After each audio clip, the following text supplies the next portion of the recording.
Hey, welcome to another episode of Before I Turn 40.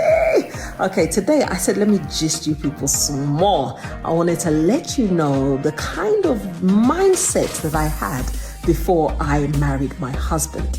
Now, at that time, obviously, I was 21 when I met him, and 22 when we now got to start courting and knowing that we are actually going to get married, and then 24 when I got married. Okay, story. Okay, so the story is this. Firstly, I was a new believer at that time. But when I was reading the scriptures, especially the Genesis, when it was the different accounts of Abraham, when I came across Abraham and his wife, Sarah, saying, I can't give you a child, go with my maidservant, Hagar, have a child with her, maybe God will bless that child and that will be, our child, and whatever, the confusion, emotional, whatever that was happening to her now caused a big problem. So when I read that, the first thing that came to me was, wow, I cannot contaminate my bloodline. This mistake that Sarah made has it's costing the whole world plenty till now, but is making sure that the promise that God had on Abraham, somehow a remnant had to flow through Hagar.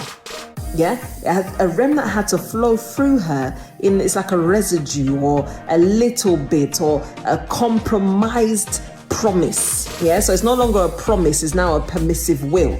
So for me, as soon as I read that, I was like, no. Whoever I marry, I must make sure that I am marrying the person that God has for me. I'm gonna make sure that I'm not gonna mess myself up. So how did I do that? For those that are still to marry, please pay attention or share this and let somebody know, because it's so important. How did I make this happen? Firstly, in hindsight, I can now see that I was making sure that I stayed in godly circles. I made sure that I was only, let's say, in church or fellowshipping with believers. If it's not church, if it's like a social, is with people that have God focus, God mindset, God fearing, people that really have a passion for God and are unwavering in their own faith. So that, sometimes you may have like a little temptation that the devil may bring your way, but because you're in that safety net, you would, not be able to fall, and everyone is holding each other accountable kind of thing. So I made sure that I kept my circles as a godly circle. And in doing that, that really helped me to make sure that, firstly, the people that are seeing me also have that God focus. The people that are potentially recommended me, and people did actually recommend me. I had 3 people that spoke to me, my husband being one of them. Another one that just by meeting me and, the way that I am, I was helpful. I was, just kind and forthcoming, friendly, those kind of things. So those are things to do as well. Maybe I'll talk about those characteristics in another edition. But being in that kind of circle and being with people that know me or have an understanding of the things that I believe in really did help. So being in a circle where somebody is now, it was like I said, I was like being helpful and so forth. That person said, wow, this person will be a very good wife for such and such person that I know. And when that person mentioned it to another person, said, oh, no, leave her. She's already taken. This was like exclusive before it was now announced in church. So what am I saying? Keep yourself in the right company. Be committed to be in the right company. Be committed to be in the right circles, because those circles are your safety net.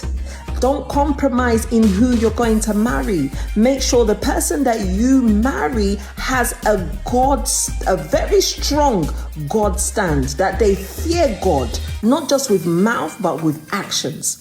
Let their actions speak louder than their words. You will know them. The Bible says that you will know them by their fruit. By their fruit, you will know them. So it's by the things people do, you will know them.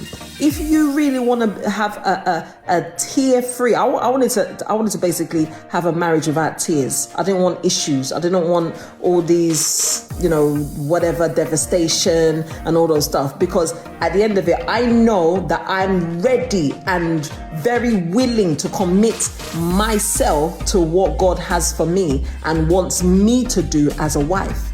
So I needed to make sure that the person that I marry is also willing, has a heart to follow God as it relates to being a husband. With the two, that combination combined, what? We've not had issues. We've been married for 14 years. We've not had issues by the special grace of God, because we've given our heart to God and made sure that our hearts are ones that He can use and He can mend. So before I'm provoking, God has already worked on me or worked on him to overlook my issue. Or before he's provoking, God has already worked on him or worked on me to overlook his issue. That's it, man. Marry somebody because you did not compromise on your faith. Don't compromise. Don't compromise. Please, please, please. You cannot meet a God-fearing, a wonderful man in a pub, in a club. You can't. They don't exist there. That's not their domain. Go to the place where they exist. God bless you and have a blessed week.